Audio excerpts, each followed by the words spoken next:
Nakakaranas ka ba ng sakit sa anumang bahagi ng iyong buhay? Patuloy kang nahuhulog mula sa isang kapighatian patungo sa isa pa. Nagsisimula kang mag-isip kung naaalala o iniisip ka ng Diyos. Mga minamahal, gagawin ng Diyos ang iyong mga pasakit sa layunin. Hindi ka niya nakakalimutan. Nakikita niya ang iyong sakit at kahihiyan, at siya ay nakatuon sa paggawa ng isang bagay na makabuluhan mula sa mga ito. May dahilan sa likod ng pagluha mo. Kaya naman, panoorin ang video na ito hanggang sa huli dahil ihahayag ko ang 8 senyales na gagawing layunin ng Diyos ang iyong sakit. Maaaring ang iba ay sumuko na sa iyo dahil sa lahat ng iyong pinagdaanan, ngunit narito ako upang sabihin sa iyo ngayon na para sa iyong kahihiyan, magkakaroon ka ng doble. Para sa iyong kalituhan, ikaw ay magagalak. Sa makatuwid, sa iyong lupain, aariin mo ang doble. Walang hanggang kagalakan ang magiging bahagi mo. Iyan ang salita ng Panginoon sa iyo, ayon sa Isayas 61:7. Maniwala ka at matatanggap mo ito. Ang iyong mga sakit ay magiging mapagkukunan ng iyong tagumpay. Magbabalik tanaw ka at magpasalamat sa Diyos sa pagdaan sa iyo sa panahong ito. Paano ako nakakasigurado dito, tanong mo? Ang mga palatandaan ay naroroon na ibabahagi ko sa iyo sa ilang sandali. Ngunit bago tayo magpatuloy, mangyaring mag-subscribe sa channel na ito kung hindi mo pa ito nagagawa. May layunin ang Diyos sa iyong buhay. Gayunpaman, ang daan patungo sa layuning ito ay hindi nababalot ng ginto at pilak. Sa halip, ito ay isang paglalakbay ng malalalim na lambak at bundok. Ito ay isang kalsada na may linya ng sakit at kalungkutan. Gayunpaman, may dahilan ang Diyos sa lahat ng bagay. Ang lahat ng tila masamang sitwasyong ito ay mahalaga sa kanyang dakilang layunin para sa iyong buhay. Maaaring hindi mo ito nakikita sa ganitong paraan, kaya naman gusto niyang magpakita sa iyo ng mga palatandaan na gagawin niya ang iyong mga pasakit sa layunin. Ano ang mga palatandaang ito? Numero 1, idadaan ng Diyos ang mga hindi inaasahang pagpapala sa iyo. Ang isang matagal na panahon ng sakit ay maaaring maging sanay ka sa mga malungkot na pangyayari. Maaari nitong isara ang iyong puso mula sa pag-asa sa anumang bagay na mabuti. Maaaring mahirap para sa iyo na panatilihin ang iyong pananampalataya at asahan ang mga pagpapala, ngunit bigla kang nakatanggap ng isang pagpapala mula sa hindi inaasahang pinagmulan. Hindi ito nangangahulugan na ito ay isang bagay na makabuluhan o kahit na ang himala na iyong inaasahan. Ito ay isang senyales na may layunin ang iyong sakit. Ang panahong ito ay magtatapos at magbibigay daan sa mga pagpapalang pinagtitiwalaan mo sa Diyos. Ang isang bagong kaibigan ay maaaring dumating sa iyong paraan at lumiwanag ang iyong buhay. Ikaw ay nasa kalungkutan, hindi mo inaasahan na may magpapakita sa iyo, ngunit ginawa nila. Iyan ang sinasabi ng Diyos na may kaakibat na pakinabang sa iyong sakit. Kailangang pasanin ni Jesus ang kanyang krus sa daan, patungo sa kanyang pagpapako sa krus. Ang mga sundalo ay patuloy na binubugbog siya, at siya ay napagod na. Kitang-kita niya ang sakit, ngunit sa isang punto, may nagboluntaryong tulungan siya na pasanin ang kanyang krus. Lumapit si Simon kay Jesus at nag-alok na tulungan siya nang tumakas ang kanyang mga disipulo. Ang sandaling ito ay nagbigay kay Jesus ng panandaliang ginhawa. Ito ay isang tanda mula sa Diyos na ang kanyang panahon ng sakit ay malapit nang matapos. Mahal, ito rin ang mangyayari sa iyong buhay. Maglalabas ang Diyos ng mga biyayang pinansyal o biyaya ng tao na magpapagaan ng iyong sakit at magpapalakas sa iyo upang ipagpatuloy ang iyong paglalakbay. Bilang 2, pagpapanumbalik ng kagalakan. Ang isa pang hindi maikakaila na palatandaan na ang Diyos ay may layunin para sa iyong sakit at na malapit mo nang matupad ang layuning iyon ay kagalakan. Ang kagalakan ay isang kumpletong estado ng panloob na kaligayahan, independyente sa panlabas na kaguluhan. Kapag bigla kang naging masaya at humiwalay sa kakilakilabot na sitwasyon sa iyong buhay, alamin na alam ng Diyos ang iyong mga pasakit. Hanggat nagtitiis ka, mararanasan mo ang layunin na konektado dito. Sinasabi ng Santiago 1:2, mga kapatid, isaalang-alang ninyo na isang dalisay na kagalakan, sa tuwing kayo ay napapaharap sa iba't ibang pagsubok, sapagkat alam niyo na ang pagsubok sa inyong pananampalataya ay nagbubunga ng pagtitiyaga. Pangatlo, binibigyan ka ng Diyos ng lakas ng loob para magpatuloy. Habang nararanasan mo ang kagalakang ito, binibigyan ka ng Diyos ng lakas upang harapin ang iyong mga takot at harapin ang mga bundok na nasa harapan mo. Mas nagiging energetic ka, hindi na ibinabaon ang iyong ulo sa buhangin. Hindi ka na indinyal o nahihiya sa dapat mong tiisin. Hindi ka na masasaktan kapag pinag-uusapan ng mga tao ang iyong sakit o tinutugunan ka nito. Nakadarama ka ng katiwasayan sa pag-alam na alam ng Diyos ang iyong sitwasyon at pinahintulutan ito ng may dahilan. Ang iyong lakas ay dumarami habang pinapanatili mo ang superior mindset na iyong isinasabuhay ang layunin ng iyong sakit. Bilang 4, binibigyan ka ng Diyos ng mga pananaw at paghahayag. Maaaring mahirapan kang paniwalaan, ngunit ang katotohanan ay ang sakit ay tumutulong sa iyo na tingnan ang iyong buhay sa isang bagong paraan. Magsisimula kang mas maunawaan ang mga bagay na hindi mo napapansin noon. Ang bagong nahanap na pananaw na ito ay nagsisimula sa pagbuo ng mga ideya at pagbubukas ng iyong mga mata sa mga posibilidad na hindi mo pa nakikita noon. Ang mga ideyang ito ay maaaring mag-apoy ng nag-aalab na hilig na ituloy ang ilang bagay.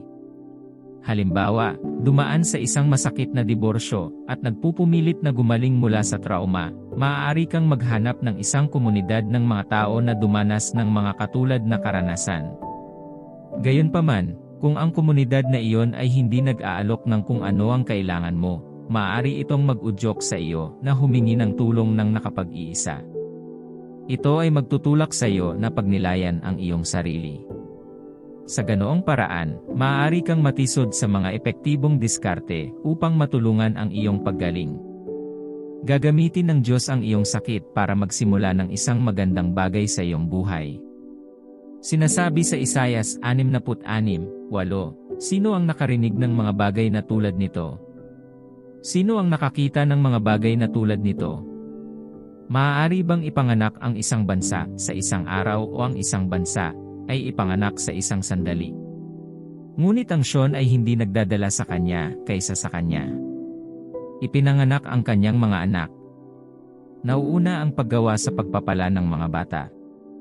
Gayunpaman, ito ay nagsasangkot ng sakit at kakulangan sa ginhawa. Ang panahong ito ng sakit ay katulad ng panahon ng pagbubuntis at panganganak. Masakit man, ngunit sa huli, isisilang mo ang isang bagay na hindi pangkaraniwan. Ang sakit ay maaaring maghatid sa iyo sa isang bagong landas, at magsilbi bilang isang gateway sa mga bagong pagkakataon. Halimbawa, ang trauma ng pagkawala ng trabaho ay maaaring humantong sa pagsisimula ng iyong sariling negosyo. Ang mga problema sa relasyon ay maaaring humantong sa iyo na matuklasan ang iyong hilig sa paggabay sa iba. Kung hindi mo pa naranasan ang sakit, maaaring hindi mo ito gawin. Numero 5, nasisiyahan ka sa kalinawan sa panalangin. Ang isa pang senyales na binabago ng Diyos ang iyong sitwasyon, at na may layunin ang iyong sakit, ay tutulungan ka ng banal na espiritu na manalangin. Sa simula, kapag lumitaw ang mga negatibong sitwasyon, maaaring mawalan ka ng interes sa panalangin. Baka sobrang bitter at galit ka sa Diyos. Maraming katanungan ang gumugulo sa iyong isipan. Gayunpaman, ang parehong pagnanais na mag-aakay sa iyo upang manalangin. At habang ikaw ay nananalangin, ang Diyos ay nagsimulang magpakita sa iyo ng makapangyarihang mga pangitain. Nagsisimula kang makakita ng higit sa iyong mga sakit. Maaari mo ring madama ang pangangailangan na manalangin, dahil sa maling paniniwala na dapat ay nagkasala ka sa Diyos at iyon ang dahilan kung bakit dinadala ka niya sa mga pasakit. Tinawag ng Diyos si Job na isang perpektong tao. Nangangahulugan iyon na wala siyang ginawang mali noong inisip ng Diablo ang pag-atake sa kanya. Ngunit nang magsimula ang kanyang mga pagsubok, sinabi ng kanyang mga kaibigan na malamang na nasaktan niya ang Diyos. Sa ilang mga punto, si Job mismo ay nagsimulang magbigay aliw sa ideyang ito. Ito ang nagtulak sa kanya na tumawag sa Diyos para sa sagot. Nakatanggap siya ng kalinawan ng kausapin siya ng Diyos, at nagbago ang kanyang buhay. Maaaring ganoon din ang nararanasan mo ngayon. Ang mga akusasyon at personal na tanong na ito ay nagtulak sa iyo na humingi ng mga sagot mula sa Diyos, at kapag nagsimula siyang makipag-usap sa iyo, iyon ay senyales na malapit na niyang wakasan ang iyong mga pasakit.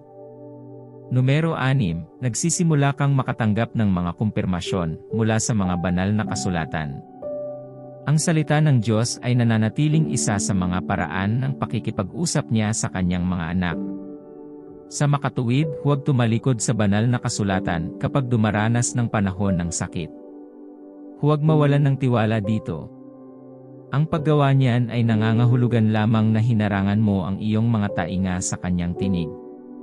Ngunit kung patuloy mong pag-aaralan ang mga banal na kasulatan, makikita mo ang layunin ng iyong mga pasakit. Malalaman mo rin ang pangako ng Diyos na wakasan ang lahat. Malalaman mo kung ano ang hinaharap para sa iyo. Ipahayag at ipagdarasal mo ang mga salita sa iyong buhay. Naalala mo ba si Daniel? Ibinigay niya ang kanyang puso sa salita ng Diyos at nagsimulang maghanap ng masigasig. Dito niya nakita ang aklat ni Jeremias. Ito ay nagbigay sa kanya ng pangunawa kung bakit ang Israel ay nasa 70 taong pagkaalipin.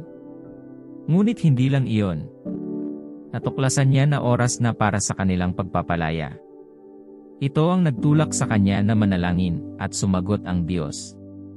Sikaping gawin ang banal na kasulatan na iyong kasama, at sisikat ng Diyos ang kanyang liwanag sa iyong puso. Numero 7, nakatanggap ka ng pampatibay loob mula sa iba. Maaaring hikayatin ka o hilahin ka pababa ng mga tao. Ngunit kapag ikaw ay pinalad na makahanap ng mga nagpapalakas ng loob, iyon ay isang senyales na gagawin ng Diyos ang iyong sakit sa layunin. Ang mga taong ito ay maaaring ang mga dumaan sa parehong hamon. Hikayatin ka nila sa salita ng Diyos at sa kanilang mga karanasan. Makakatulong din ito sa iyo na malaman na may plano ang Diyos para sa iyo. Bukod sa mga tao, maaari kang makakita ng video, podcast, o artikulo na tumutugon sa mga katulad na bagay sa iyong nararanasan. Maaari itong mag-alab ng pananampalataya sa loob mo. Maaaring hindi ito isang bagong mensahe, ngunit may kakaiba sa mga salitang iyon, at nakakahanap ka ng lakas at ginhawa sa kanila. Ito ay isang makabuluhang senyales na ang Diyos ay may layunin para sa iyong sakit at tinitiyak na hindi ka susuko sa pagtupad sa layuning iyon. At ano ang huling senyales na maaari mong maranasan? Numero 8, isang pakiramdam ng katuparan at kapayapaan. Kapag nagsimula kang sumunod sa kumpirmasyon na natanggap mo at sa payo mula sa makadiyos na mga tao, nakararanas ka ng kapayapaang higit sa pangunawa. Ito ang kapayapaan na nagmumula sa pagtupad sa iyong layunin. Pakiramdam mo ay kumpleto ka na para bang natagpuan mo ang mga nawawalang piraso ng iyong buhay. Tandaan, walang sakit na walang layunin, at walang sakit na walang hanggan. Sinasabi sa 1 Pedro 5:10, at ang Diyos ng lahat ng biyaya, na tumawag sa inyo sa kanyang walang hanggang kaluwalhatian kay Kristo, pagkatapos na kayo ay magdusa ng kaunting panahon, ay siya rin ang magpapanumbalik sa inyo, at magpapalakas sa inyo, at magpapatatag, at magpapatatag. Huwag tumuon sa sakit ngunit sa kagalakan at kaluwalhatian sa hinaharap. Tumutok sa kung ano ang ginagawa ng Diyos sa pamamagitan ng pasakit upang lubos mong makasalo ang mga pagpapala pagdating nito. Sinasabi ng Biblia na may panahon para umiyak at magdalamhati. Karamihan sa mga tao ay ayaw maranasan ito, ngunit iyon ang katotohanan ng salita ng Diyos. Ang tanging magagawa mo lang ay tanggapin na walang ginagawa ang Diyos ng walang dahilan. Kung ang pagluluksa na iyon ay hindi matupad ang isang layunin, hindi kanya hahayaang dumaan dito. Ang layuning ito ay hindi palaging maliit at walang halaga. Ang higit na sakit na iyong tinitiis, mas malaki ang kaluwalhati ang naghihintay sa iyo. Tandaan, kinailangan ni Jesus na dumaan sa iba't ibang antas ng pasakit upang maisakatuparan ang utos na nagdala ng pagtubos sa sangkatauhan. Ano ang ginawa ng Diyos noon para sa Kanya? Bagamat ang kanyang pasakit ay nagdulot ng kaligtasan sa sangkatauhan, nagdulot din ito ng hindi masasabing kaluwalhatian sa kanya, at itinaas ang kanyang pangalan bilang tanging pangalan kung saan maaaring maabot ng sinuman ang kaligtasan. Ang Diyos ay nagmamalasakit sa iyo, at hindi siya papayag na dumaan sa anumang hindi mo kayang tiisin. Ang katotohanang pinahihintulutan niya ito ay nangangahulugan na kaya mo itong tiisin. At kahit hindi mo kayang tiisin, sapat na sa iyo ang kanyang biyaya. Kaya hindi mo kailangang magpumiglas sa iyong lakas at kakayahan. Sa halip, magtiwala sa Diyos na tutuparin ka. Ngunit pagkatapos, maaari mong mawala ang layunin sa likod ng iyong sakit. Oo, maaari mong pagdaanan ang sakit at hindi mapagtanto ang layunin. Nangangahulugan ito na posible na dumaan sa sakit ng walang kabuluhan. Ang ilan ay maaaring dumaan sa sakit, ngunit ang kanilang buhay ay hindi nagdadala ng kaluwalhatian na dapat nila kapag natapos ang panahon. Ang ilan ay nagiging mapait at nagagalit sa Diyos at sa kanilang sarili, habang tinitiis ang panahon ng sakit. Ang ilan ay nawawala ng pag-asa at sumusuko sa pagkabalisa, depresyon, at iba pang negatibong damdamin. Dumana sila sa sakit, ngunit ang kanilang saloobin at disposisyon ay naging isang malaking hadlang sa kung ano ang kanilang gagawin. Ang paraan sa labas nito ay ang iyong focus. Ano ang iyong pinagtutuunan ng pansin kapag ang buhay ay hindi umaayon sa gusto mo? Kapag nagkawatak-watak ang mga bagay, ano ang nakakakuha ng iyong atensyon?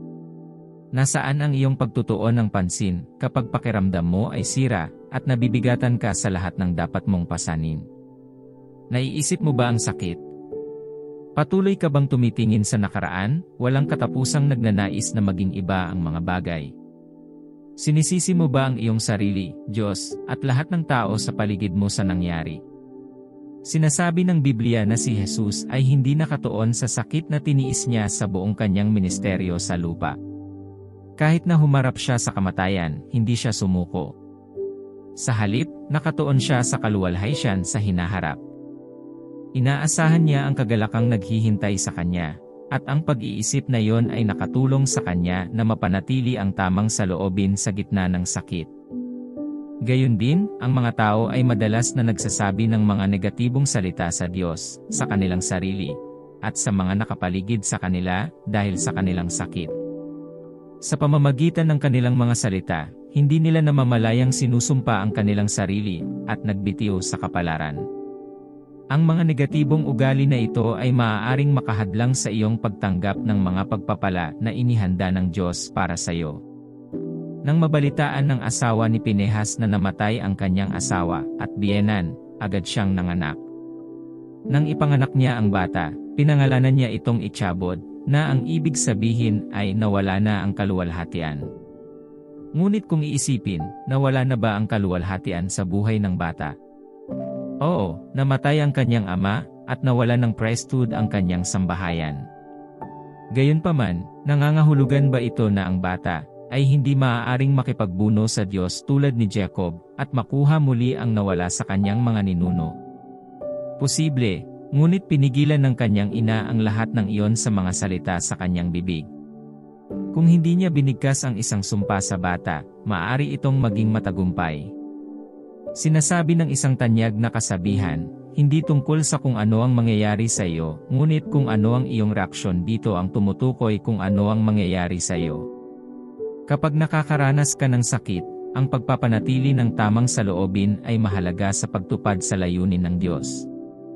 Magagawa mo ito sa pamamagitan ng pagtingin sa Diyos at pagbubulay-bulay sa kanyang mga pangako. Gayun din, kailangan mong humingi ng biyaya sa Diyos. Kakailanganin mo ito sa panahon ng iyong sakit. Maaari mong isipin na ikaw ay malakas at may kakayahang humawak ng anuman, ngunit kapag ang mga unos ng buhay ay tumama sa iyo, maaari kang mahulog tulad ng isang pakete ng mga baraha. Bago mangyari yon, manalangin para sa biyaya.